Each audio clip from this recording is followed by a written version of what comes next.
नमस्कार, मी श्वेता अंकले. तरुण भारतच्या न्यूज बुलेटिन मध्ये आपल्या सर्वांचे स्वागत. आता पाहूया ठळक घडामोडी. 50 लाख विम्याची रक्कम आपल्याला मिळावी यासाठी सख्या लहान भावानेच मोठ्या भावाचा खून केल्याचा धक्कादायक प्रकार समोर आलाय. विम्याच्या रकमेच्या हव्यासापोटी एका भावाने आपल्या भावाचा निर्घृण खून केला. बेळगाव जिल्ह्याच्या मुडलगे तालुक्यातील कल्लोळी गावामध्ये ही धक्कादायक घटना उघडकीस आली. या खुनातील मुख्य आरोपी बसवराज तळवार याच्यासह बापू शेख, इरप्पा हडगिनाळ, सचिन कंठेनवर अशा एकूण 4 आरोपींना पोलिसांनी अटक केली असल्याची माहिती जिल्हा पोलीस प्रमुख डॉ. भीमाशंकर गुळेद यांनी दिली. ते पत्रकार परिषदेमध्ये बोलत होते. आरोपी बसवराज तळवार यांनी आपल्या मोठ्या भावाच्या नावावर 50 लाख रुपयांचा विमा केला होता. भावाचे निधन झाले तर त्या विम्याची रक्कम आपल्याला मिळेल या हव्यासापोटी त्याने आपल्या भावाला फसवून त्याला विषारी पदार्थ देत अज्ञात ठिकाणी नेऊन बापू शेख, इरप्पा हडगिनाळ, सचिन कंठेनवर या आपल्या साथीदारांसोबत भावाचा लोखंडी रॉडने मारून खून केला. या घटनेनंतर 4ही आरोपी कल्लोळी गावातून फरार झाले होते. परंतु घटप्रभा पोलिसांनी मोबाईल टॉवर लोकेशनच्या मदतीने तपास घेत सर्व आरोपींना अटक केली असून पुढील तपास सुरू आहे. सोशल मीडियावर राज्याचे सार्वजनिक बांधकाम मंत्री तथा जिल्हा पालकमंत्री सतीश जारकिहोळी यांच्यावर अर्वाच्य भाषेमध्ये शिवीगाळ करून बदनामी झाल्याचा प्रकार उघडकीस आलाय. या प्रकरणी मोहित नरसिंह मूर्ती, वय 38, राहणार तुमकुर या नावाच्या एका व्यक्तीविरुद्ध पोलिसांनी गुन्हा नोंदवला असून त्याला आज बुधवारी जिल्हा न्यायालयामध्ये हजर करण्यात आले होते. या गुन्ह्यांचा स्थानिक पोलिसांसह गुन्हे शाखा आणि सायबर सेल पोलिसांकडून तपास सुरू असल्याचे सांगण्यात आले. बेळगाव उत्तर मतदारसंघाचे आमदार आसिफ सेठ यांनी अमननगर, अशोकनगर आणि सुभाषनगर भागातील रहिवाशांचे जीवनमान सुधारण्याच्या उद्देशाने पायाभूत सुविधा विकास प्रकल्पांचे काम हाती घेतले आहे. आज या परिसरात रस्ता नवनिर्माणाच्या उद्घाटन प्रसंगी युवा नेते अमान सेठ, परिसरातील नगरसेवक, महापालिका अधिकारी आणि बहुसंख्येने स्थानिक रहिवासी उपस्थित होते. झपाट्याने वाढत असलेल्या वसाहतींमधील गरजा ओळखून खास डिझाईन केलेले नवीन प्रकल्प, रस्ते, ड्रेनेज सिस्टीम, पथदीप आणि पाणी पुरवठा सुविधा यासारख्या मूलभूत आणि पायाभूत सुविधा वाढवण्यावर आपण जातीने लक्ष पुरवले जात असून अशा उपक्रमांमुळे कनेक्टिव्हिटी, स्वच्छता आणि एकूण राहणीमान सुधारले जाणार आहे, असे यावेळी आमदार आसिफ सेठ म्हणाले. या प्रसंगी अमान सेठ यांनी तरुण पिढीला आपल्यासोबत घेऊन विकास कामामध्ये सहभागी करून घेण्यावर भर दिला. जनतेच्या सेवेसाठी असणाऱ्या ग्रामपंचायतीमध्ये कामे वेळेत होत नसून भ्रष्टाचार वाढल्याने आंबेवाडीच्या ग्रामपंचायतीमधील अध्यक्ष आणि उपाध्यक्षांसह सर्व सदस्यांनी सामूहिक राजीनामा देण्याची वेळ आली आहे. ग्रामसभेतील सर्वसाधारण सभेमध्ये एकमताने सामूहिक राजीनामा देण्यात आलाय. ग्रामपंचायतीमध्ये भ्रष्टाचार बोकाळला असून ग्रामस्थांची कामे वेळेवर होत नाहीत. आतापर्यंत 6 ते 9 पीडीओंची बदली झाली, पण आज पावेतो गावाचा आणि गावकऱ्यांचा विकास काही झाला नाही. त्यामुळे ग्रामस्थ आणि ग्रामपंचायत सदस्य संतप्त झाले असून जर काही अघटित घडले तर त्याला ग्रामपंचायत विकास अधिकारी, सेक्रेटरी व सरकार जबाबदार असेल असा इशारा यावेळी देण्यात आला. पुणे बेळगाव हुबळी वंदे भारत एक्सप्रेस गाडीला घटप्रभा रेल्वे स्थानकावर थांबवण्याच्या मागणीचे निवेदन राज्यसभा सदस्य इराण्णा कडाडी यांनी आज केंद्रीय रेल्वे मंत्री अश्विनी वैष्णव यांच्याकडे दिले.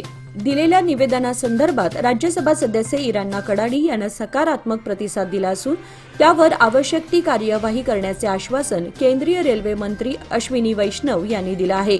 यावेळी मंत्री प्रल्हाद जोशी उपस्थित होते. कर्नाटक राज्यातील विद्यार्थ्यांना प्रवेश परीक्षेचे अर्ज भरण्यासाठी वापरल्या जाणाऱ्या UUCMAS सॉफ्टवेअरमध्ये अनेक त्रुटी असून त्यामुळे विद्यार्थ्यांना अडचणी येत आहेत. त्यामुळे हे सॉफ्टवेअर तात्काळ रद्द करण्यासाठी अखिल भारतीय विद्यार्थी परिषदेच्या वतीने आज बुधवारी बेळगावात आंदोलन करण्यात आले. शहरातील कित्तूर आणि चन्नम्मा चौकात मानवी साखळी करून जिल्हाधिकाऱ्यांना निवेदन सादर करण्यात आले.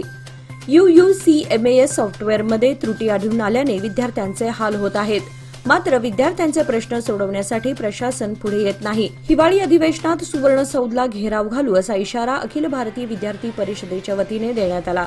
सादर आहे लोकमान्य दुर्गा शक्ती योजना, जी देते तुमच्या गुंतवणुकीवर 10.25% परतावा, तेही फक्त 18 महिन्यांमध्ये. सोबत 1 लाखापर्यंत व्यक्तिगत अपघाती विमा विनामूल्य उपलब्ध. अधिक माहितीसाठी आजच कॉल करा 1800-212-4050. फक्त सभासदांकरिता. अटी लागू. लोकमान्य, जिथं पैसा वाढतो आणि नातं वृद्धिंगत होतं. इंडियन डेंटल असोसिएशन बेंगलोरतर्फे 29 नोव्हेंबर ते 1 डिसेंबर दरम्यान 50व्या वर्षपूर्तीनिमित्त राज्य परिषदेचे आयोजन करण्यात आले होते। यानिमित्त इंडियन डेंटल असोसिएशन बेळगाव शाखेला शुक्रवार दिनांक 29 नोव्हेंबर रोजी आरोग्य आणि कुटुंब कल्याण मंत्री दिनेश गुंडूराव तसेच उच्च शिक्षण मंत्री डॉक्टर सुधाकर यांच्या हस्ते सर्वोत्कृष्ट सर्वांगीण क्रियाकल्प 2024 साठी पुरस्कार देऊन सन्मानित करण्यात आले। यावेळी अध्यक्ष डॉक्टर नवीन दोडवाड, मानद सचिव डॉक्टर बिंदू होसमणी आदी उपस्थित होते। बेळगाव ग्रामीण भागामध्ये गेल्या अनेक दिवसांपासून सर्व्हर डाऊनच्या समस्येमुळे रेशन दुकानदारांना धान्य वाटप करण्यात अडचणी येत होत्या। मात्र पुन्हा ही समस्या निर्माण झाल्यामुळे रेशन दुकानदारांची डोकेदुखी वाढली आहे। शिधापत्रिका धारकांच्या बोटांचे ठसे न घेता ऑफलाईन पद्धतीने धान्य वितरण केले जात होते। काही वर्षांपासून ही पद्धत बंद करून बायोमेट्रिक पद्धतीने शिधापत्रिकेवरील एका व्यक्तीचे ठसे घेऊनच धान्य वितरण केले जात आहे। रेशन वाटप करण्यासाठी प्रत्येक रेशन दुकानदाराकडे कार्ड धारकांच्या बोटांचे ठसे उमटवण्यासाठी इम्पोज मशीन असून या मशीनवरच बोटांचे ठसे घेतले जातात। मात्र पुन्हा सर्व्हर डाऊनचा फटका बसत आहे। प्रतिवर्षीप्रमाणे महाराष्ट्र एकीकरण युवा समिती बेळगाव आयोजित भव्य सामान्य ज्ञान स्पर्धा 2025 सीमा भागातील मराठी भाषा, संस्कृती आणि परंपरा यांचे संवर्धन करण्यासोबतच विद्यार्थ्यांना बुद्धिवर्धक होऊन भविष्यातील स्पर्धात्मक परीक्षेला धैर्याने सामोरे जाण्यासाठी प्रोत्साहित करत आहेत। ही स्पर्धा येत्या 5 जानेवारी 2025 रोजी मराठा मंदिर, खानापूर रोड, बेळगाव येथे संपन्न होणार आहे। सामान्य ज्ञान, बुद्धिमत्ता, शिवकालीन इतिहास, संयुक्त महाराष्ट्र चळवळ व सीमा प्रश्न या विषयावर आधारित सदर स्पर्धा होणार आहे। विजयी स्पर्धकांना रोख रक्कम, प्रशस्तीपत्र, स्मृतिचिन्ह देऊन गौरवण्यात येणार आहे, तर सहभागी सर्व स्पर्धकांना प्रशस्तीपत्र देण्यात येणार आहे। नाव नोंदणीची अंतिम तारीख 1 जानेवारी 2025 असून स्पर्धकांनी नाव नोंदणी करण्यासाठी महाराष्ट्र एकीकरण युवा समिती कार्यालय, कावळे संकुल, टिळकवाडी, बेळगाव येथे संपर्क साधावा असे कळवण्यात आले आहे। मास्टर आर्ट कॉम्पिटिशन मुंबई यांच्यातर्फे दरवर्षी संपूर्ण भारतभर चित्रकला स्पर्धा, टी शर्ट रंगवणे, चित्र काढून रंगवणे या स्पर्धा घेण्यात येतात। दरवर्षीप्रमाणेच यावर्षी देखील बालिका आदर्श विद्यालयाच्या 431 विद्यार्थिनींनी या स्पर्धेत सहभाग घेतला होता आणि या स्पर्धेत इयत्ता 10वीची विद्यार्थिनी गिरिजा हलगेकर हिने द्वितीय क्रमांक मिळवला आहे। त्याचबरोबर 53 विद्यार्थिनींनी सुवर्ण पदके मिळवली आहेत, तर 16 विद्यार्थिनींनी विशेष पारितोषिके पटकावली आहेत। शाळेचे मुख्याध्यापक NO डोणकरी यांना ग्लोबल आर्ट मुख्याध्यापक या विशेष पुरस्काराने सन्मानित करण्यात आले आहे। या सर्व विद्यार्थिनींना शाळेचे चेअरमन GN फडके यांचे प्रोत्साहन मिळत आहे, तर मुख्याध्यापक, सर्व शिक्षक वर्ग आणि चित्रकला शिक्षिका कविता चौगुले यांचे मार्गदर्शन लाभले। महाराष्ट्र विधानसभा निवडणुकीचा निकाल लागल्यानंतर गेल्या 11 दिवसांपासून सुरू असलेला महायुतीतील हाय व्होल्टेज ड्रामा अखेर संपलाय।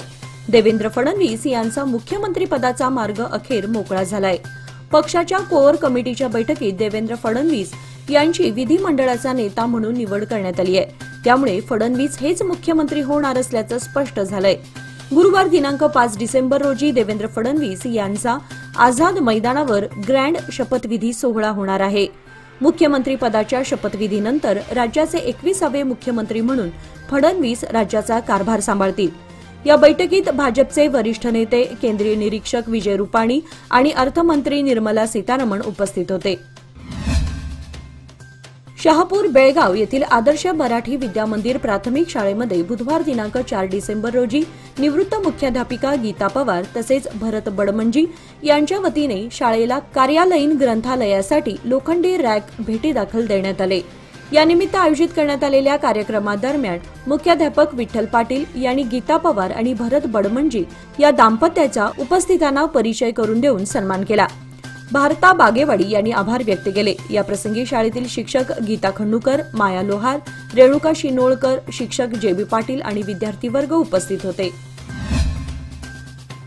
याचबरोबर आजचे बातमीपत्र इथे संपले। अधिक माहिती आणि ताज्या घडामोडींसाठी पाहत रहा तरुण भारत न्यूज चॅनल। तसेच आमच्या चॅनलला लाईक, शेअर आणि सबस्क्राईब करायला विसरू नका आणि विश्वासार्ह बातम्यांसाठी दररोज वाचा दैनिक तरुण भारत। धन्यवाद।